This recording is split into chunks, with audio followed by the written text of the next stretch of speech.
Jack, can you stop playing video games, please? And why are you playing Crazy Taxi on the Dreamcast? At least pick something better than that, mate. Come on. Yeah, sorry about Jack, everyone. Anyway, I'm going to get back to class now. So, today what I wanted to show you was some cool ideas if you wanted to advance your track, like maybe from the drop section to the next 16. You're looking to how to add variation to your bass or your drums, perhaps. You're not sure where to go. I'm here to help. All right, I've got a few ideas for you, some things I do often in my tracks as well. Let's have a little listen to what we've got here. We've got a little build up, a little drop, and then a variation. All right, and we're going to talk about a few key things I did for the variation. All right.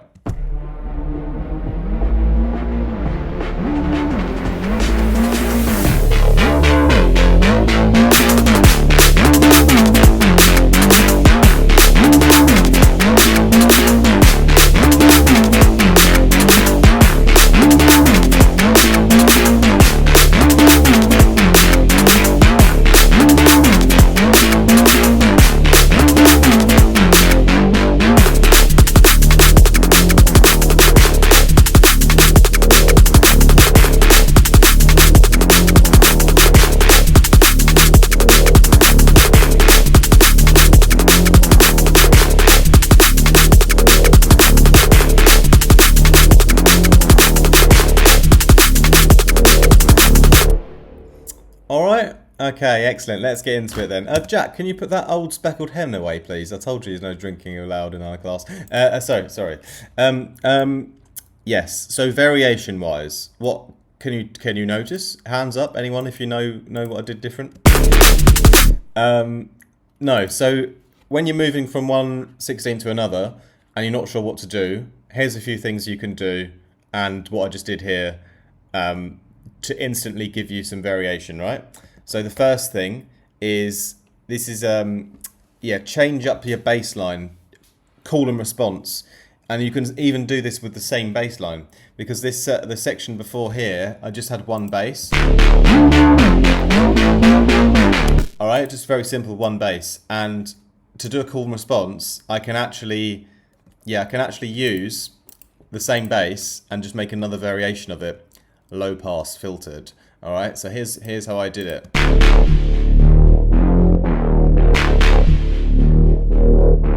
So I use the same bass line, well, not the same bass line, but the same bass sound, put it on a new channel and just added a low pass filter. So that's the first thing. It's separate the bass into two by having one of them being the normal to do like the cool, or you could do it the other way around as well. So for example, that dum dum, that's the cool, and then the response is the filtered one, right?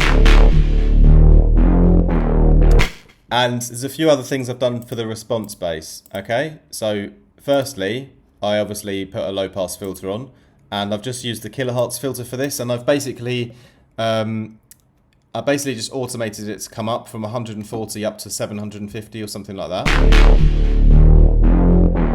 Okay, and so yeah, it just kind of opens up, but still very low pass indeed.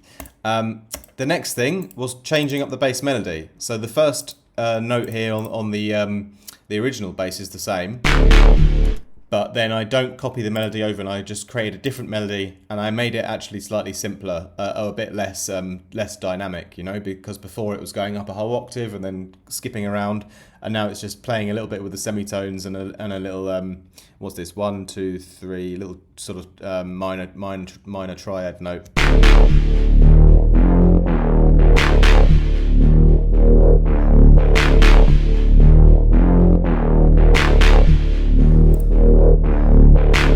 Okay, and thirdly, for this response bass, I just switched up the speed as well, made it a little bit slower. So you've now got a dotted quarter note here. It should be a dotted, oh no, beg my pardon, it's actually just a straight 1/4. Which is fine, because you still got enough groove going on, especially with the first bass and then juxtaposing to that, you know?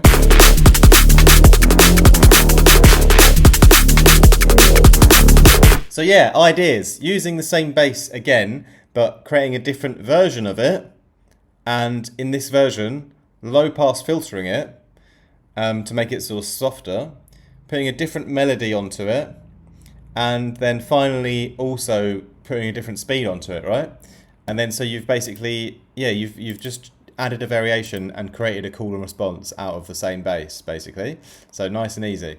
Next thing that I did was to add in an extra background sound, especially for this part where the filtered bass sits, you know, because now I've got sort of more room for frequencies in the high end. I thought I'd add in a bit of a tension riser.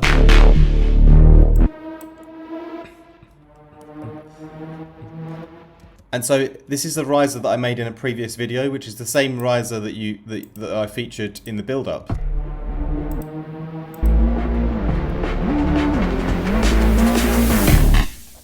But this time around, I have put it on a new channel, and I've just held the note down, not for the whole length of time, so it doesn't have time to rise all the way up as the longer riser from before. So it doesn't rise quite the whole way up, you know.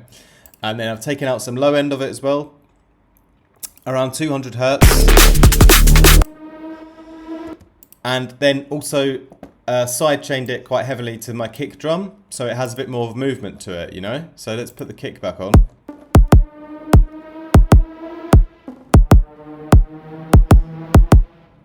We've got two versions. They're both keeping quite simple in the key, so one at D and then another one at D, but just an octave lower, right? So it starts off with the higher octave and then goes down.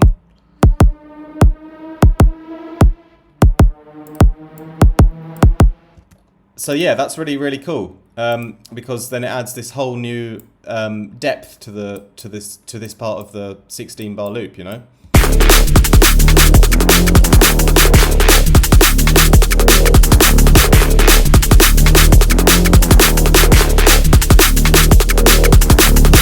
And yeah, it's compositionally sound, because it fits in that spot where the bass has been low passed, so there's more space for other sounds, you know. So it's basically a case of, all right, I took something out here, now I've got space, I can add something else on here, you know. So yeah, nice way to layer up the whole content in the track here. And then a few other things I changed as well were in the drum sections, right? So firstly, I switched up the kick pattern. I added in a bunch more kicks, because before we only really had one kick at the beginning of every bar, and these new kicks here are the ones that I've added in. So these extra kicks, they sit just before and just after the third beat in each bar, so they give this nice shuffling kind of feeling. But obviously, you know, if we didn't have them in there, then it would still be the same as before. And while it's cool, it obviously doesn't have as much of a variation, you know. And it's great to variate something in the drums at the same time as we variate something in the bass line and also in the sort of atmosphere lead section, like we did with the riser, you know.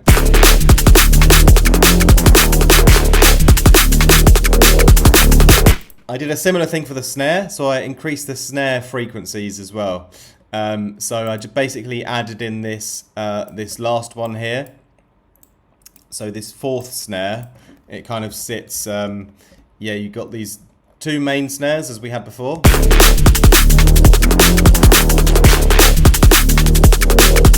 But I add this last one in right at the end here, at the end of the bar.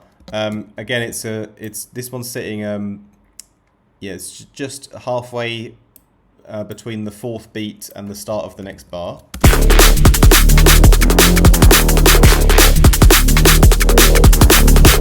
So what have we done though? We've just like amped up the energy of the drums by adding in extra kicks and adding in extra snares as well. And to complement that that kind of vibe of increasing the energy of the drums, what I've also then done is added in another load of shuffle notes. So I had these shuffles before here, but they only came in kind of periodically, and now I've basically reorganized them to come in like very aggressively. Okay, so extra shuffles.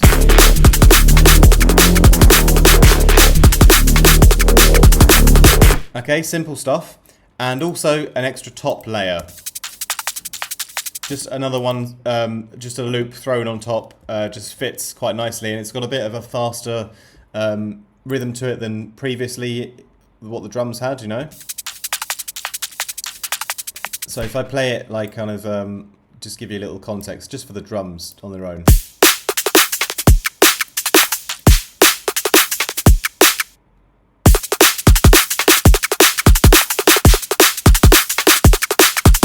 Okay, so a great increase in energy, and you might have heard there was a gap here as well, and that was intentional. Will, sorry mate, can you turn off your Nintendo Switch? Because I'm literally teaching a class. All right, mate, thank you. Is that joke getting old? I don't think it is. I think I'm gonna use that joke in every video now. Anyway, I put this gap in intentionally.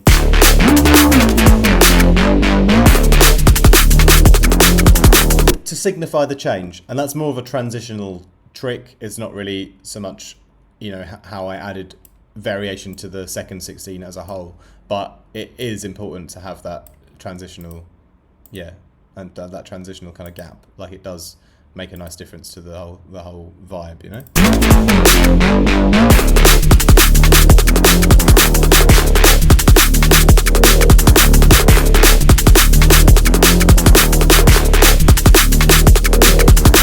So what have we learned? What have we learned? We've learned that basically, even if you've only got one bass line, you can still add a call and response to it in the variation by separating it out, creating one low pass version and one normal version, and call and response in between those, for example. And also, you can switch up the melody on it. That's a given, but we've done that as well. And yeah, we also change the speed of it. Change the speed of the LFOs on one. So there's 3 changes in the bass line that give a nice variation, yeah? And then, on top of all that, we've added in an extra element. We've added in a nice riser, so something like that, or, you know, some kind of background tense layer. So that was a sort of new addition of a new element. And then we've also amped up the speed and vibe of the drums by increasing the frequency of the kicks, the snares, and the shuffles, and also adding in a fresh new top loop on top of everything. So change in the bass, change in the drums, and a new element, and then you've got loads of variation, and that's just one quick and easy way of how you can go from 1/16 to another, keep things spicy, keep things fresh.